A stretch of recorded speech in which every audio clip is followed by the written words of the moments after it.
1,000 votes. Akuma to ye. Very amo. Na me mpa bonya na say. Benufo no mama award no. Omo hwe so akasa kase o tin finifo na ye again. Ya to wata odi ya. Akasa subuji a. Adu ya so. Ye be ye. Okay. Ye be ye ma. Cause obo adwuma. Yeah. Our Royal TV. Yeah, that's it. E be ye ma. Office no what me aba wanim. Ya me da say. Na ene no say me nkasa bebre.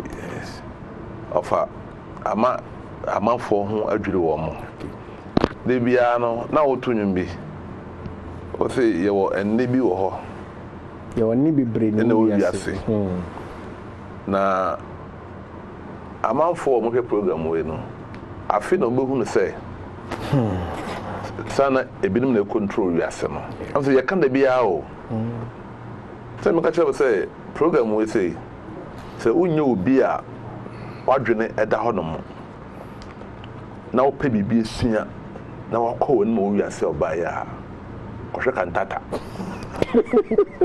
o ko no wapo ahwe cartoons mental okra ko nsama ye kana say obi ka senti mu nsuro no ontumi nya nyankopon adwuma I say fear not I am with you sir enti no enya de eba ebi na eto me no doctor frame me a one of the Islamic doctors or Islam ni but or Juma or Minister of Health. Yes. A friend me or interview me.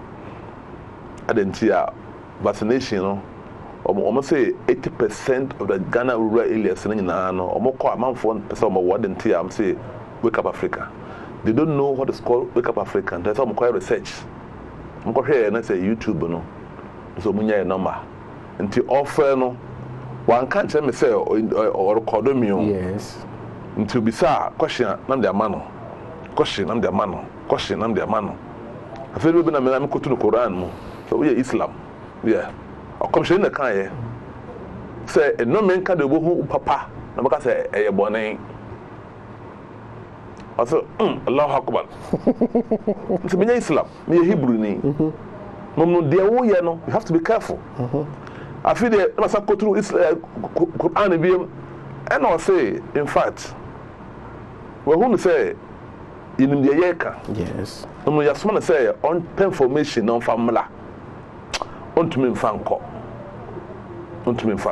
na a problem kase pa ya we dey bibia mfa ye ho so ka say we the trio ebo Israel 4,000 down sir Asa ukuma fa yawa of ya 1,000 e down ukuma se edumu ho dadamu ho we mu ho ya spread it until you can never destroy the truth message or the kingdom message asamo yake Alice Bailey you can was a 2 to 3 years ago and the man Ghana for who say from you cramp say Alice Bailey sir and somewhere about the CEO and somewhere kafa Alice Bailey when yawo and abem no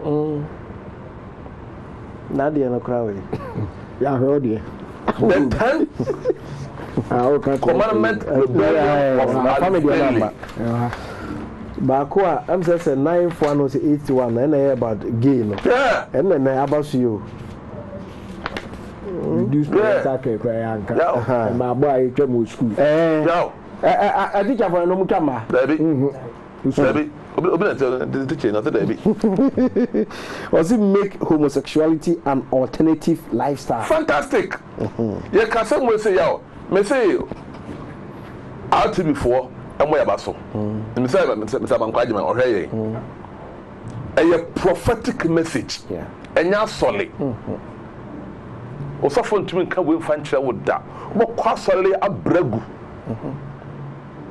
Obaya ala kubalo abregu. Obi na de message abetwa no ma men kan hyem ni ebisa bi was saying schools are not adhering to the Wednesday worships because of COVID-19 as part of the new curriculum is our world, our people, which intend to drive the minds of the 21st century learner to globalization as said by the great teacher. Okay. So for the okay no and okay there. Oh, and ya ho ya ho. Ye de ye buy revelation osim homophobia okuta totrobento o blow totrobento a message sir bofo a messenger ye dey say e kan sam okay the word divine eye no bo hu say kofo say omo ka end time message yes enya asole a weapon religion a weapon and they control the padwene ema bonsam yes because of course Saudi Arabia the home of the Islamic nation oma ya tinchi mo sa sama omo sharia law na divine law no ya twatwene ama enne no you push democracy no ewura ho no ma ne me be koso no etan ko Israel trumun omo de mukwa to si abonten eye parade Israel nyame man yes gay pride oh Jerusalem abonten so Rome, the home of the Christianity. Pope Francis we say on there on Otumo Franca. Yes.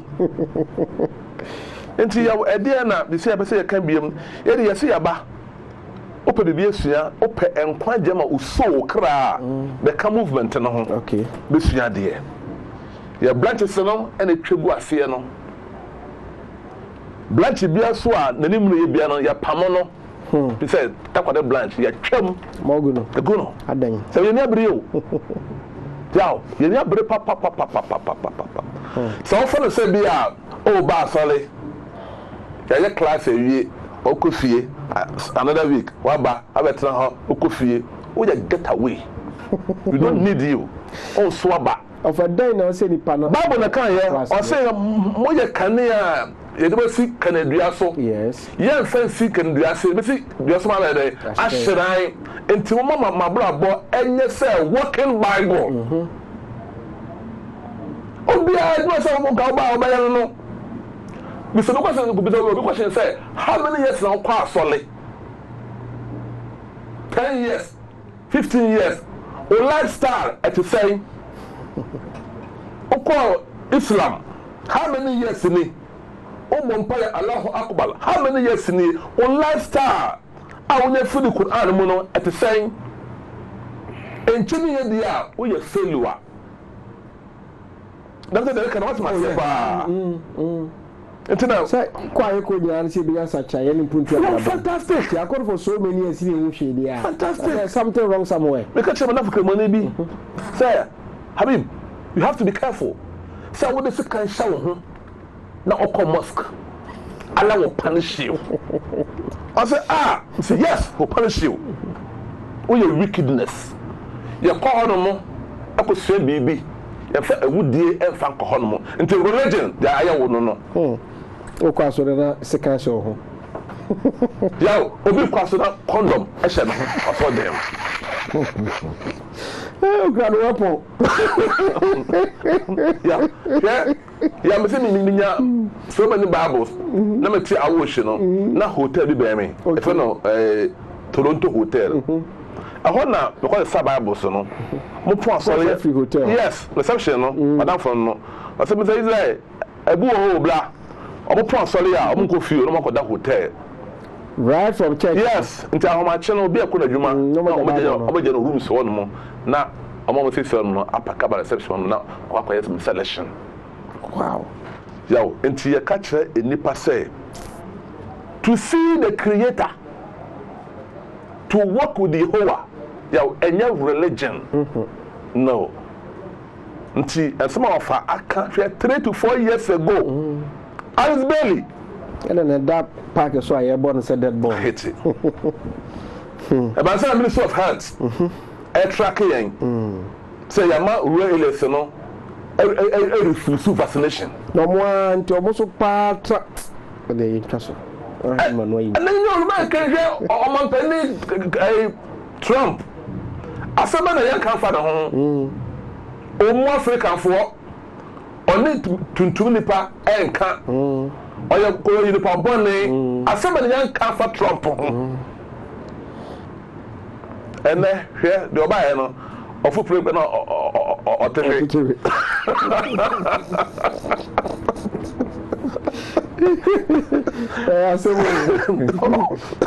The buy no. The buy na say Trump nye Trump nko. Na ya ma obi mra Joe Biden mra obaye no. Oni gay for na ekona ekranda. Na me ka se bebre oruma kan se nyina no ma center our one country. Yeah, I feel in Uganda. Okay, yeah, we bring. Good. Now Uganda, yeah, might be of Africa, I say. I'm saying no. What transfer chepa? If you wear Museveni, yes. Or your old pioneer Sinibi, turn the Mugabe Africanism no, or Tiasia pa.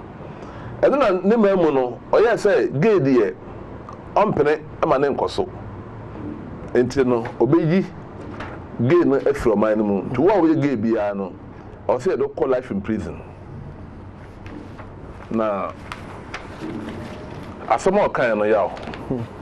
Jena kinka kakra. Okay. Now we are. Menche be out. So the be a for Sabamuntem. Yes. We are. If I to be Anglican Church. Anglican. One of the dangerous church in the world. Anglican. So one also. Sure. And also, I'm a branch is a crown also. One catch a royal. Anglican. One I want to sound. Yeah. How much is your I said, Bola Sujano. We're 17th October 2009. African News. Say Uganda MP urges death for gay sex. A Ugandan MP has proposed creating an offense of aggravated homosexuality to be punishable by death. Ruling party MP David Bahati wants the death penalty for those having gay sex with disabled people under 18s or when the accused is HIV positive. Homosexual acts are already illegal, but the anti-homosexuality bill proposes new offences and urges the toughening of existing penalties. Earlier versions of the bill were widely criticized by rights groups. BBC's Joshua Mali in the capital Kampala says the bill has a good chance of being passed as senior figures from the ruling national resistance movement are likely to back it. President Yoweri Museveni has made several speeches outlining his own anti-gay views. There are estimated to be 500,000 gay people in Uganda from a population of about 31 million according to gay rights groups. Gay activists have long alleged persecution and existing laws already allow large fines and life imprisonment for some homosexual acts. Thank you, young mommy. Okay. And they say, oh, the true I say, you won't say, what couldn't life imprisonment. And on my year, I did say to her, and check, and I'm penning a friend say, you wouldn't move, you know. I feel the I just said, I feel the Onya course. Yeah, of a can't send me. If you ask me, 2 minutes, you ask me on. Say, you're penning for no more, son, I'm pray to me free and channel. Say, I may near the honor more. On the chef, dear more, into me, try your Honda. Yes. I'm a put to me free and channel, and some catch a Omania 2 minutes, we are, son, will be the control warm. Say Trump a disaster. We're not going to allow Trump to win another election. Trump has to go. Pope Munna come home. Yagafia, how free Elimina. Ukum Fanti. Ukumini. That means no. Peter, what do you know? Any sano? Okay. Appear Tesla. We're raising so high.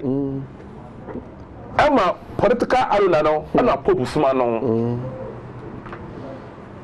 I say to me be control we are sir so very also be the true mo the phones dey share say bele obi the true mo if I go prison life imprisonment you tie if the course no say if the eba no so say the course about so yeah we Daily Graphic, 15 January 2010. But see, you how many years in it?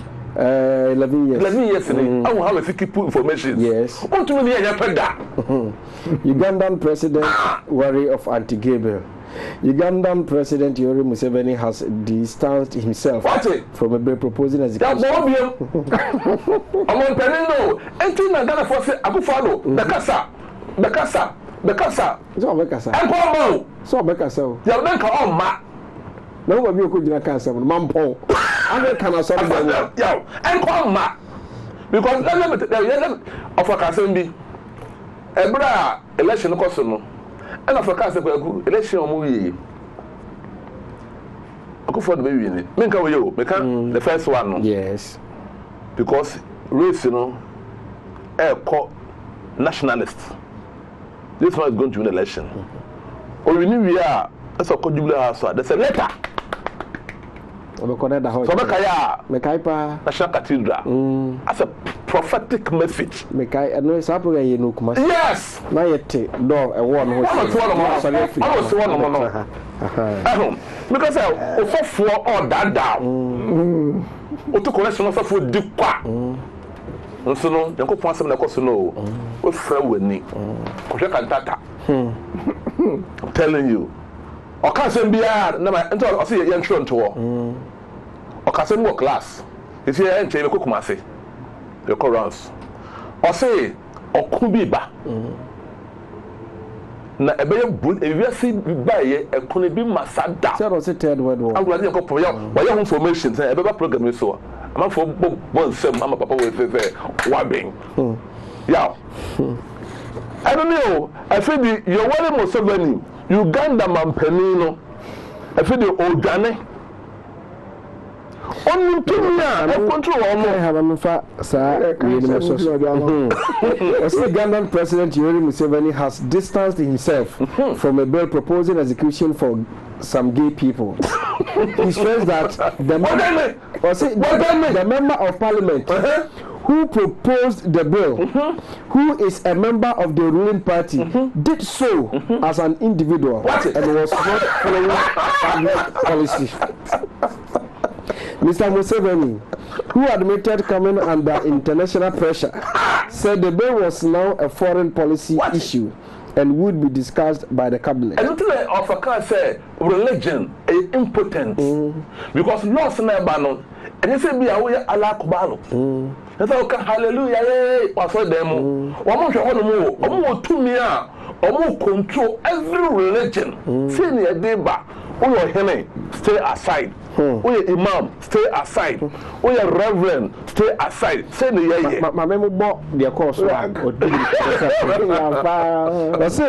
But in his first public comment on the issue, Mr. Museveni told a meeting of ruling party members their handling of the bill must take into account our foreign policy interest. One, the Prime Minister of Canada came to see me, and what was he talking about? Gays. UK Prime Minister Gordon Brown came to see me, and what was he talking about? Gays. Mrs. Clinton, the US Secretary of State, rang me. What was she talking about? Gays. He said the cabinet would be talking to David Bahati. So the cabinet will be talking to him about his bill and would trash out the government position on it. Homosexual acts are already punishable by up to 14 years in jail in Uganda. Mr. Bahati's private members' bill, which had been expected to gain wide support from the ruling national resistance movement, would raise that penalty. Democracy, Interview before, and Intimia also to the extent Sequasi when you bank say, young Jim to Mua. Be also for my intimate share Braboswana. You have yen to me. Hey, yen to me. Here, Russia for, China for, omo tumi afọ so alist omo ho afisa akofo na se yes nti omo de omo ho wunum ade a ha ne say ye ma yani nso de ye wo dabi se ye ma yani so de ye wo ana ko bi say papa isofu your friend say kra apostle kwa Joseph aban ne support no ana o se enkora be bre wo sa ni die mfidie ni ade no ye so aban ne so na sene ana mu training kwada na emu baya anka kama anka mfidie ahodo a ye se no ntiye ko de onko bobro ni nya bi dia be ya ka ye betu ya ade because engineers be ni na ye before na so ya adwene no so nye ya ma contractor kwa say ye no workers in form no mo say we cement cotton obu we iron rods contractor so ba no ba be so di work 2 days 3 days na kwa na say problem Tiabro for na be down mo just of fa chi omo sa omo mo kwa abodi for every say sansa enti ade ye de gurumu a new leaders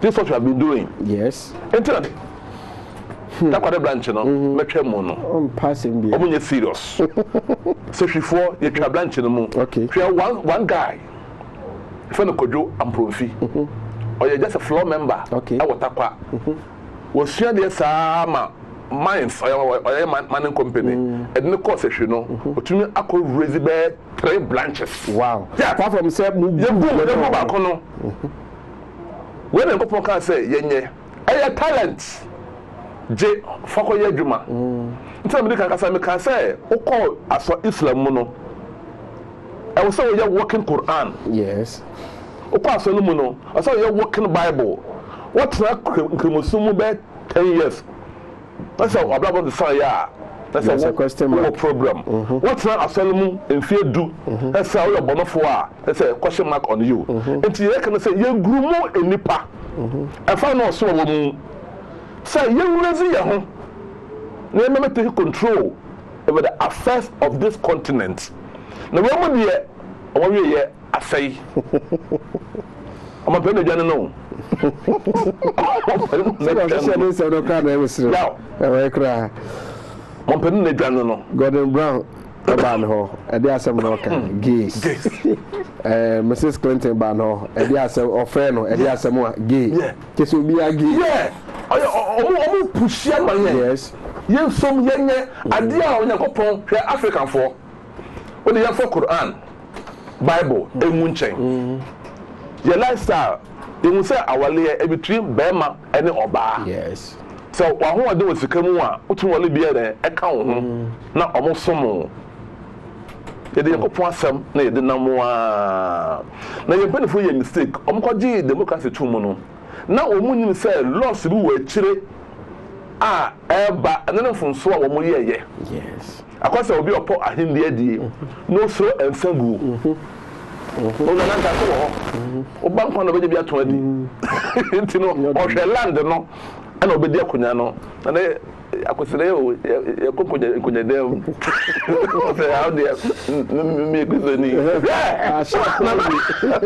o bawura ebi na me da yeye no afa no so wo mu you have to abide now ya one year me ya pa be career na mawie Anglican sorry I'm the same Christo ni I give thanks to my free Christo sumo na me hu no kore no Pastor Israel yeah now a prophet and an evangelist you to us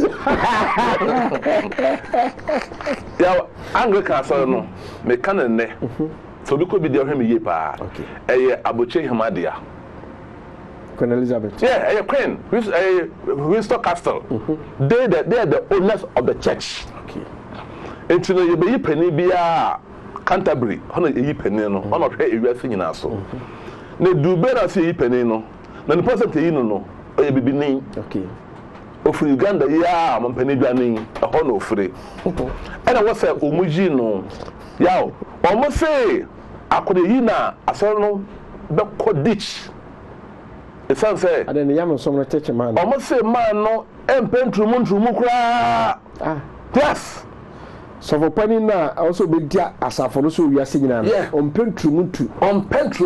Nti yen yi no. E no kasa too much ontrumu ho ochi kra. Nti mo me fa dem ma. Okay, what backing evidence? I have documents here. Yeah. Here no kasa no. Okay. Awake. I was acho. What should me? Tunya bia Yeah, cruddy. We know you see. What a brand card, no.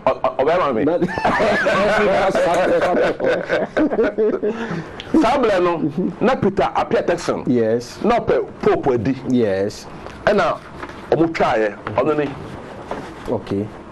Saturday no ano, and I'm a cousin with say, Santamu. Friend Santamu of Uganda. If you allow this man, not Obecheya, Anglican son, a son of Begu, the son said, on Pentrumun.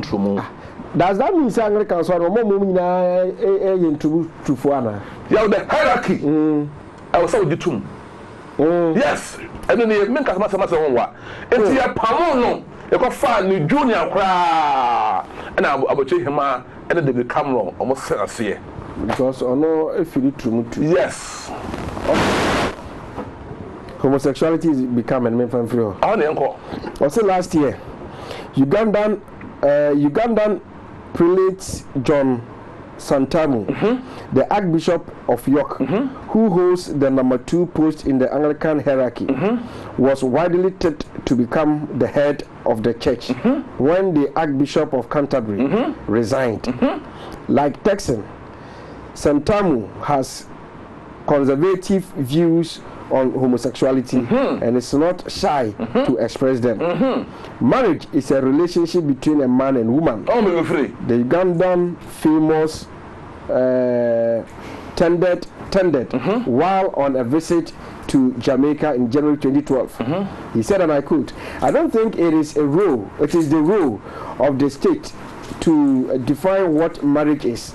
It is set in tradition and his story, and history, and you can't just change it overnight."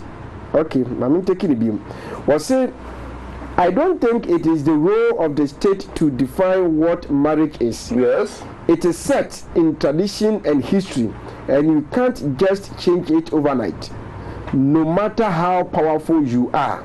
Santamu even dared to predict that the British government under Prime Minister David Cameron would face a rebellion if it attempted to overturn the traditional definition of marriage. The rebellion, Santamu said, is going to come not only from the bishops, you are going to get it from across the benches and in the House of Commons. The church has always stood out that Jesus actually was the old man out. I would rather stick with Jesus than be popular because it looks good.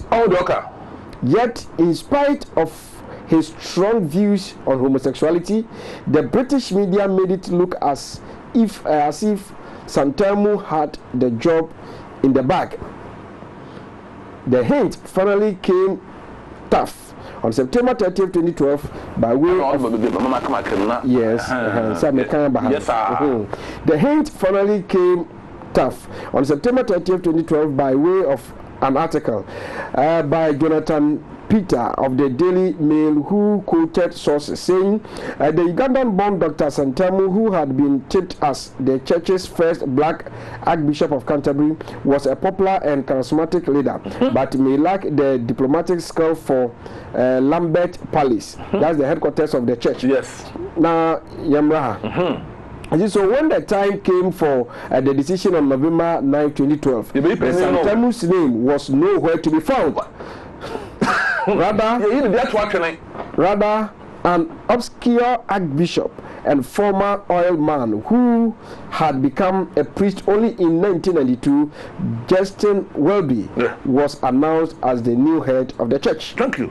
Cameron, who had the final power of nomination, was intent to change the traditional definition of marriage in Britain and legalize same-sex marriage, had passed over Santamu in recommending Welby to Queen Elizabeth II. Continue. The nomination process itself was done by a 16-member Crown Nominations Commission that meets in secret and present a shortlist of 2 bishops to the Prime Minister, who in turn recommends the leading candidate to the Queen. Cameron went for the man who would not disturb his pursuit of legal sexual marriage that is homosexual marriage in Britain. Yes. Diplomatic scores, and Santamu's alleged lack of them was a code phrase for his talking too much against homosexuality. Manuel Simon. Yeah. Wow. It's a part of what they want to ni Christo Sum. And so no Casatia. Yan Shahokra. No man share. They do brand and nam say come on empire and take a coincide be antino. Bemajan chain. Because Okasetian Trumun to stay aside. We don't need you. And say I'll be soleno. And until you pamo Santamo. Nigerian chain, a far a young man, or Barcelona chair, Mamma Penny, Yow, dear, a sort of corner. Until America say, I deal with see a young pie born over. Oh, David. As a football gun, I say, Amakushia. Kalasman Kasafakushia. So Mako young pie say, or more cancel homosexuality. So what one day? I was not coming to listen. I was saying, Yow, Ghana for Christopher. No problem because me nyebi na I give chance me nyebi bi o mo bo kire Nyankopon obetie sufre hwe yaw 10 years ago the time me am kase bi next week 10 years ago Central region homosexuality a ehu ho no mo say two regions over 8,000 eno 8,000 homos in two regions, majority infected with HIV is. Yeah. It's the Democrat, no. And say, Sharia, and there, lesbianism on Ghana. I say lesbianism on the increase in Ghana. How many years now? 1998. How many years now? At this school. Parents flock to the school. Anxious parents flock to at the Sado College. Wow. Yeah, until Ghana for as of 4 or more lesbianism and homosexuality in schools. In schools. Yeah, and say 2060. Hey. Ghana for as of 4 a disgrace. Every month I jeans and the economic this was Musuchiro body. I take you over. I am Cassette. Moko boss empire we. That's a story. You said the Coswa. Now, Pie Mokobo Chilling Yamaben. The DNT, I'm a more Muslim Yamia so for Mokobo and Yamian team. Thank you. I said there's a question mark. Elmo Christianity. One will see. Abusia, we're in a party, Libya, part 3 you so, yeah, but next week, Yamia Brother says, but we are doing about Chewa Manaso. Na Baba Joe Swabian Chair,